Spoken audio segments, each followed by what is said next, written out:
Officer Karen Miller had a reputation in her small Midwest town. She was known for being strict, almost too strict, when it came to enforcing the rules.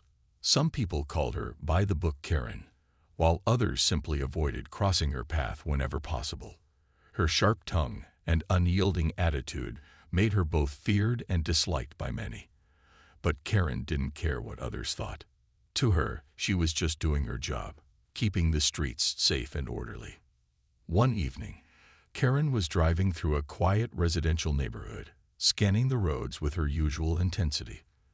The sun had dipped below the horizon, casting long shadows across the streets.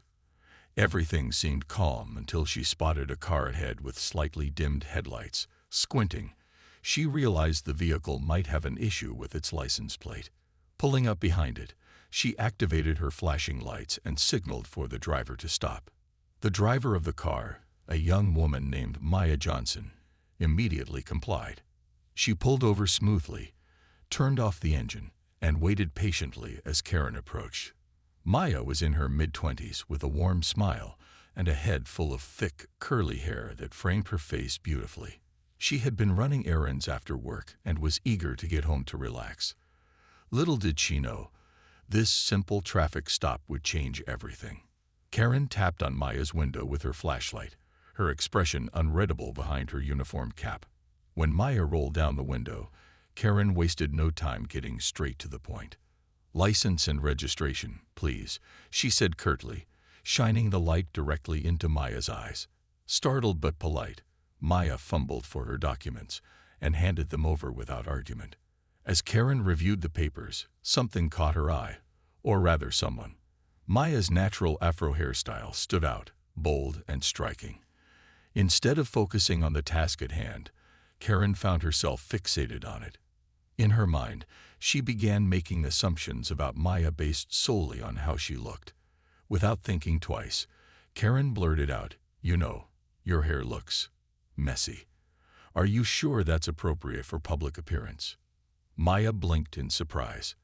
Was this officer really commenting on her hair during a routine traffic stop? Forcing herself to stay calm, she replied gently, "My hair is completely fine, ma'am. It's natural, and there's nothing wrong with it."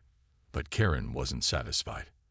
Her tone hardened as she shot back, "Natural or not, it doesn't look professional. Maybe you should consider fixing it." Maya felt a mix of confusion and frustration bubbling inside her. How could this officer focus on something so trivial instead of addressing why she'd been pulled over? Before Maya could respond further, Karen shifted gears. She flipped through the documents again and announced, "Your tags are expired. That's why I stopped you." Maya shook her head, explaining that she had renewed them online weeks ago and suspected the database hadn't updated yet. But Karen wasn't interested in hearing excuses. Her patience was wearing thin, and her irritation grew with each passing second. What started as a minor infraction quickly spiraled into something far more sinister. Karen's comments about Maya's hair weren't just rude. They were rooted in bias, a reflection of deeper prejudices she refused to acknowledge. And unbeknownst to her, the choices she was about to make would lead to consequences far beyond what she could imagine. As the tension between Maya and Officer Karen escalated, the situation took a sharp turn. What had started as a routine traffic stop was now spiraling out of control. Karen's fixation on Maya's hair seemed to consume her, overshadowing the actual reason for the stop. Instead of addressing the supposed issue with the car tags, Karen grew increasingly agitated by Maya's calm demeanor. To Karen, Maya's composure felt like defiance, even though Maya hadn't raised her voice or acted disrespectfully in any way. Karen decided she needed to assert her authority. She leaned closer to Maya's window, her tone dripping with sarcasm. "You seem pretty confident for someone who's breaking the law," she said, folding her arms across her chest. Maya sighed softly, trying to keep her emotions in check. "Ma'am, I already explained about my tags. I renewed them online, and I can show you the receipt if you'd like." But Karen wasn't listening. Her mind was made up. Maya was going to be an example. Without warning, Karen announced, "Step out of the vehicle." Maya froze. unsure why she was being asked to leave her car. "Why? Did I do something wrong?" she asked cautiously. Karen didn't answer. Instead, she repeated herself more forcefully, her hand resting on the handle of her baton. Reluctantly, Maya opened the door and stepped onto the curb, her heart pounding with anxiety. Once Maya was outside, Karen began circling her like a predator sizing up its prey. She inspected the car from a distance, looking for anything else she could use against Maya. When nothing stood out, she turned her attention back to Maya's appearance. Pointing at her hair again, Karen said coldly, "This isn't just unprofessional, it's distracting. If you're going to drive around in public, you need to look presentable." Maya couldn't believe what she was hearing. Was this officer seriously harassing her over her natural hairstyle? Her frustration boiled over, and she finally spoke up. "My hair has nothing to do with why you pulled me over. This is ridiculous." Karen bristled at Maya's response. How dare this young woman challenge her? Determined to regain control, Karen reached for her handcuffs. "That's it," she snapped. "You're under arrest." Maya's eyes widened in shock. "For what?" "My hair. Expired tags that aren't even expired." Karen ignored her protests and proceeded to handcuff Maya, reciting Miranda rights in a robotic monotone. As Maya sat in the back seat of the patrol car, tears welled up in her eyes. She couldn't understand how things had gone so wrong so quickly. All she'd done was drive home after running errands. Yet here she was, treated like a criminal. At the police station, things only got worse. During booking, Karen singled Maya out again, this time insisting that her hair violated some vague grooming policy. Maya tried to explain that no such policy applied to civilians, but Karen waved her off. "We'll take care of it," she said smugly. Before Maya could process what that meant, another officer appeared with clippers in hand. "Wait, what are you doing?" Maya cried, panic rising in her voice. No one answered her. The officers ignored her pleas, pinning her down while Karen gave the order to shave her head. Maya screamed, struggling against their hold, but it was useless. Within minutes, her beautiful curls were gone, replaced by uneven patches of stubble. Humiliated and devastated, Maya broke down in tears, feeling stripped of not just her hair, but her dignity. The entire ordeal left Maya emotionally shattered. She couldn't believe this was happening in a country where people were supposed to be treated equally under the law. But for Karen, it was business as usual, or so she thought. Little did she know, her actions would soon come back to haunt her in ways she never could have anticipated. While Karen remained oblivious to the chaos brewing around her, Maya's family was gearing up for a fight. What Karen didn't know, and what would soon become her undoing, was that Maya wasn't just an ordinary young woman. She came from a family with deep roots in activism and civil rights advocacy. Her father, Dr. Marcus Johnson, was a towering figure in the world of law and social justice. A renowned attorney and philanthropist, Marcus had spent decades championing equality and fighting systemic racism. When he heard about what happened to his daughter, his blood boiled. Maya called him late one night, her voice trembling as she recounted the details of her arrest and the humiliation she endured. At first, Marcus struggled to comprehend how such cruelty could happen in broad daylight, and at the hands of someone sworn to protect citizens. But as Maya described every painful moment, his disbelief turned into fury. "This isn't just about you," he told her firmly. "This is about sending a message that no one is above the law, not even those who enforce it." The next morning, Marcus sprang into action. He assembled a team of top lawyers, investigators, and activists to take on the case. His network of contacts spanned across the country, including prominent figures in politics, media, and civil rights organizations. Within hours, news outlets were buzzing with updates about Marcus's involvement. Reporters scrambled to get statements from him, knowing his reputation carried weight. When Marcus finally addressed the public, his words sent shockwaves through the nation. "This isn't just about my daughter," he declared during a press conference outside their home. "It's about accountability, justice, and dismantling the systems that allow people like Officer Karen Miller to abuse their power without consequence. My daughter was targeted because of her race and her natural appearance. That's unacceptable, and we will not stand for it. Marcus's presence amplified the movement already building around Maya's story. Protesters chanted his name alongside hers, holding signs that read "Justice starts now" and "Accountability matters." Social media lit up with messages of support, many praising Marcus for stepping forward to fight not only for his daughter, but for countless others who had suffered silently under similar circumstances.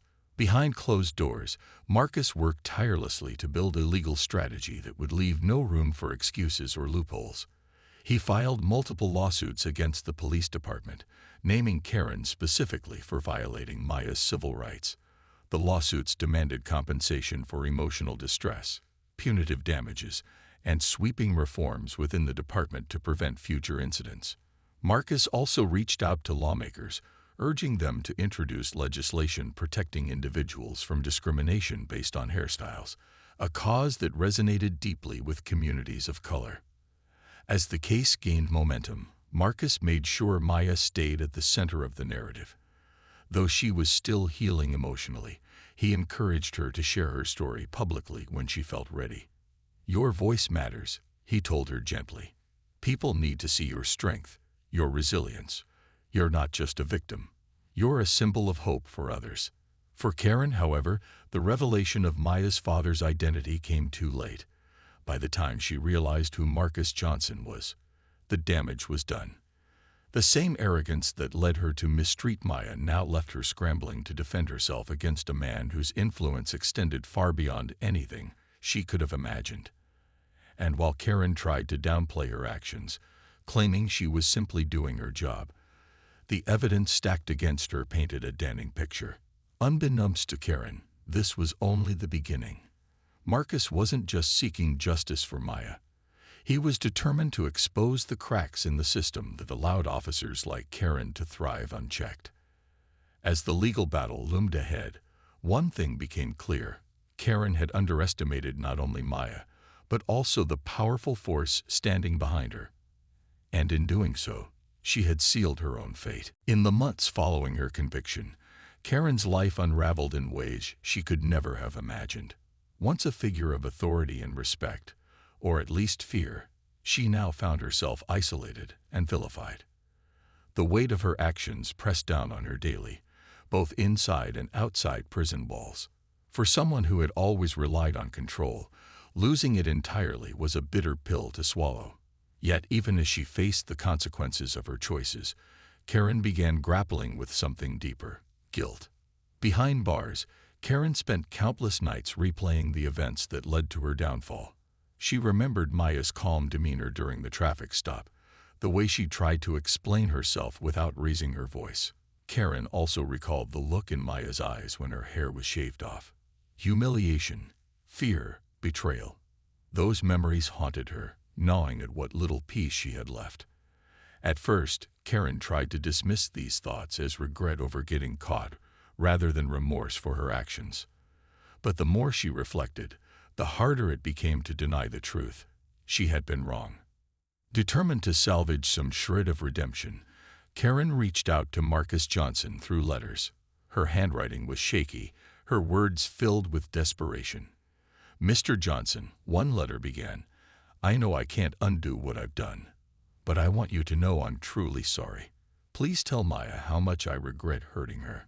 Each letter ended with promises to make amends if given the chance. Most went unanswered, but Karen kept writing, clinging to the hope that an apology might somehow soften the blow she'd dealt. Eventually, Marcus agreed to meet with her again, not because he believed her apologies held merit, but because he wanted to hear firsthand whether her remorse was genuine. The meeting took place in a stark prison visiting room, where Karen sat across from him, dressed in drab gray scrubs. Her once imposing presence was now diminished, replaced by a fragile woman desperate for forgiveness. "Mr. Johnson," she said, her voice trembling, "I'll do anything to fix this. Anything." Marcus studied her carefully, searching for sincerity in her words. Finally, he spoke. Do you understand why people are so angry? It's not just about Maya. It's about every person who has ever felt powerless against someone like you. Your badge gave you authority, but instead of using it to protect, you abused it to harm. He paused, letting his words sink in before continuing. Apologies mean nothing unless they're followed by action. If you're serious about change, prove it. Encouraged by his response, or lack thereof, Karen decided to take small steps toward accountability. With limited resources in prison, she began volunteering for programs aimed at educating inmates about racial bias and systemic inequality. She read books recommended by counselors, attended workshops, and wrote essays reflecting on her past behavior. Though progress was slow, Karen hoped these efforts might eventually lead to forgiveness, not just from Maya and her family, but from herself. Meanwhile, Maya wrestled with conflicting emotions. On one hand, she appreciated Karen's attempts to acknowledge her wrongdoing. On the other, she struggled to trust that the change was real. When Marcus shared Karen's letters with her, Maya read them silently, her expression unreadable. After several minutes, she handed the letters back to her father. "Maybe she means it," Maya said softly. "But words won't give me my hair back or erase what happened. Let the courts decide her fate. I need time to heal." As the months passed, Karen continued working to rebuild herself, however imperfectly. While some dismissed her efforts as too little, too late, others saw glimmers of potential transformation. Still, Maya remained cautious, unwilling to let go of the pain until she was ready. For now, justice had been served, but true reconciliation would require far more than apologies, and only time would reveal whether Karen's remorse was enough to earn even a fraction of redemption. Years passed since the trial that changed everything, and life moved forward for everyone involved, but not without leaving lasting marks. For Maya, healing was a slow process, one she navigated with courage and determination. The scars from that night, both visible and invisible, remained, but they no longer defined her. Instead, she channeled her pain into purpose, joining her father's mission to fight systemic racism and advocate for marginalized communities. Her story became a rallying cry for change, inspiring countless others to speak out against injustice. Maya began working closely with organizations dedicated to promoting natural beauty and self-acceptance among Black women and girls. She traveled across the country, sharing her experience at schools, conferences, and community events. Each time she stood before an audience, her shaved head now grown into soft curls again, she reminded them of their worth. "No one gets to tell you who you are or how you should look," she would say, her voice steady and powerful. "Your identity is yours alone." Her message resonated deeply, earning her admiration and respect as a symbol of resilience. For Karen, redemption remained elusive. Though she worked tirelessly in prison to educate herself about racial bias and accountability, many doubted the sincerity of her transformation. Some dismissed her efforts as performative, while others acknowledged that genuine change takes time, and trust isn't easily earned. When she was finally released after serving her sentence, Karen returned to society as a shadow of her former self. She avoided public attention, choosing instead to live quietly and continue volunteering with groups focused on restorative justice. Despite her attempts to make amends, Karen knew forgiveness wasn't guaranteed, and perhaps shouldn't be. She occasionally wrote letters to Maya, updating her on her journey toward growth, though most went unanswered. One day, however, Maya surprised her by responding. In a brief note, she wrote, "I see you're trying, and I appreciate that. But healing is something I'm still working on. Maybe someday we can talk, not because I owe you anything, but because closure matters." The possibility of reconciliation lingered between them like an unspoken question, neither resolved nor abandoned. While Maya wasn't ready to forgive fully, she recognized the importance of acknowledging progress, even if it came slowly. For Karen, those few words were enough to keep moving forward, knowing that every step mattered, even if it didn't lead to absolution. On a larger scale, The case sparked meaningful reforms within law enforcement. Policies were rewritten to ensure officers couldn't abuse their power under the guise of enforcing grooming standards. Training programs emphasized cultural sensitivity and de-escalation tactics, aiming to prevent similar incidents in the future. Activists hailed these changes as victories, though they stressed that the work was far from over. Systemic racism couldn't be dismantled overnight, but each reform brought hope for a better tomorrow. As for Marcus, his relentless advocacy inspired a new generation of civil rights leaders. He continued pushing for legislation protecting individuals from discrimination based on hairstyles, eventually helping pass laws in several states. His legacy grew alongside Maya's, creating a powerful partnership rooted in love, justice, and resilience. In the end, the story wasn't just about punishment or revenge.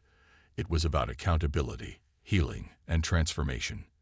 Maya emerged stronger than ever, using her voice to uplift others. Karen faced the consequences of her actions, learning hard lessons about humility and humanity. And the community, once divided by fear and prejudice, found unity through shared outrage and collective action. Justice had been served, but its impact stretched far beyond courtrooms and headlines. It planted seeds of change, reminding everyone that even in moments of darkness, there's always room for light. If people are willing to confront the truth and do the work required to build a fairer, kinder world. The moment Maya was released from the police station, she felt like a stranger in her own skin. Her reflection in the car window showed a version of herself she barely recognized. A young woman with unevenly shaved hair and eyes heavy with pain. The emotional toll of what had happened weighed on her, but she wasn't alone for long. Word about her ordeal spread quickly, thanks to neighbors who had witnessed parts of the traffic stop and couldn't believe what they'd seen.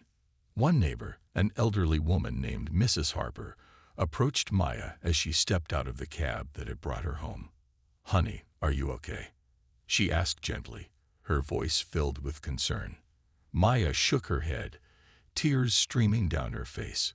She recounted the events of the night, the unnecessary arrest, the cruel comments about her hair, and the humiliating act of having it shaved off without consent. Mrs. Harper listened intently, her hands trembling with anger. "This is wrong," she said firmly. "We can't let this go unnoticed." Mrs. Harper wasn't the only one outraged. Another witness, a local college student named Jamal, had filmed part of the traffic stop on his phone. Though he hadn't captured everything, the footage clearly showed Karen's aggressive behavior and Maya's visible distress. Jamal posted the video online, adding captions that explained what had happened. Within hours, the clip went viral, sparking outrage across social media platforms. People were horrified by the treatment Maya had endured, and hashtags like #JusticeForMaya and #StopRacistCops began trending nationwide. As the story gained traction, journalists started digging deeper. Local news outlets picked up the case, interviewing witnesses and reviewing available evidence.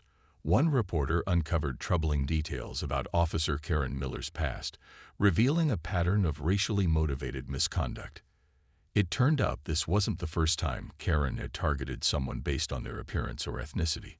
Several former victims came forward, sharing their own stories of mistreatment at her hands. Each account painted a chilling picture of an officer who abused her power and faced little to no consequences for her actions. Maya's community rallied around her, offering support in ways both big and small. Friends organized a fundraiser to help cover legal fees if she decided to pursue charges against Karen. Strangers dropped off care packages filled with hats, scarves, and heartfelt notes of encouragement. Even hairstylists volunteered to help Maya style her newly shaved hair once it began growing back. For the first time since the incident, Maya felt a glimmer of hope. She realized she wasn't fighting this battle alone. Her community stood beside her, ready to demand justice. But the backlash against Karen was swift and severe. Online petitions calling for her termination garnered thousands of signatures. Protesters gathered outside the police department, holding signs that read "Accountability now" and "Respect our rights." Some even shared photos of themselves wearing afros or other natural hairstyles as a show of solidarity with Maya. The pressure mounted daily, forcing city officials to address the growing public outcry. Despite the overwhelming support, Maya struggled emotionally. She found herself reliving the trauma every time she looked in the mirror or heard someone mention her name on the news. Sleepless nights became the norm, and she often felt overwhelmed by the sudden spotlight. Still, she knew she couldn't stay silent. This wasn't just about her. It was about standing up against systemic injustice and ensuring no one else had to endure what she had. Meanwhile, Karen remained oblivious to the storm brewing around her. Confident in her authority and blind to the harm she'd caused, she believed the situation would blow over soon enough. After all, similar incidents in the past had rarely resulted in serious consequences for her, but this time was different. This time, Maya's story had struck a nerve, igniting a movement that refused to be ignored. And unbeknownst to Karen, there was another twist waiting, one that would change everything. The legal process against Officer Karen Miller moved forward with relentless speed, fueled by the overwhelming evidence stacked against her. Bodycam footage from the night of Maya's arrest painted a damning picture. Karen's condescending remarks about Maya's hair, her unwarranted escalation of the situation, and her cruel decision to shave Maya's head without consent were all captured on video. The clips, once blurry and fragmented, had been pieced together by investigators, leaving no room for excuses or denials. Every frame reinforced what many already suspected. Karen's actions weren't just unprofessional. They were rooted in prejudice. As the trial date approached, public pressure mounted. Protesters gathered outside the courthouse daily, holding signs that read "Justice for Maya" and "No more excuses." Media coverage was relentless, with reporters dissecting every development in the case. Lawyers representing Maya and her father, Marcus Johnson, presented their arguments with precision, emphasizing not only the emotional trauma inflicted on Maya, but also the broader implications of systemic racism within law enforcement. They argued that Karen's behavior was emblematic of a larger issue, one that needed to be addressed through accountability and reform. Inside the courtroom, Karen sat stiffly beside her defense attorney, her face pale and drawn. Gone was the air of confidence she once carried so proudly. Now she looked like someone who knew she was losing control of the narrative. Her lawyer tried to paint her as a victim of misinterpretation, claiming that Karen's comments about Maya's hair were meant as constructive criticism rather than malicious insults. But the judge and jury weren't convinced. Witnesses, including Maya herself, delivered powerful testimonies that dismantled Karen's defenses piece by piece. Maya took the stand on the third day of the trial, her voice steady despite the weight of the moment. She recounted every detail of the traffic stop, the humiliation, the fear, the helplessness she felt as her hair was shaved off against her will.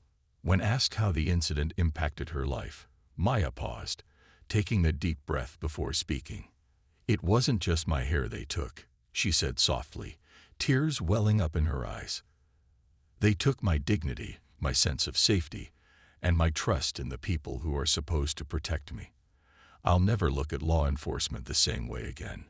Her words resonated deeply, not only with the jury but also with those watching the trial unfold on live broadcasts.